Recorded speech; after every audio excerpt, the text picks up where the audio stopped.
ਕੀਤਾ ਸਵਾਲ ਮੀਆਂ ਮਜਨੂ ਨੂੰ, ਕੀਤਾ ਸਵਾਲ ਮੀਆਂ ਮਜਨੂ ਨੂੰ, ਤੇਰੀ ਲੈਲਾ ਤੇ ਰੰਗ ਦੀ ਕਾਲੀ ਏ।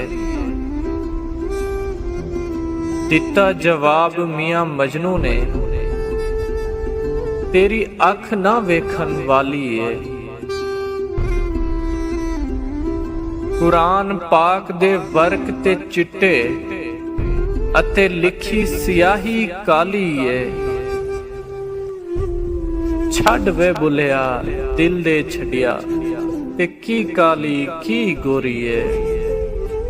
ਛੱਡ ਵੇ ਬੁਲਿਆ ਦਿਲ ਦੇ ਛੱਡਿਆ, ਤੇ ਕੀ ਕਾਲੀ ਕੀ ਗੋਰੀ ਏ।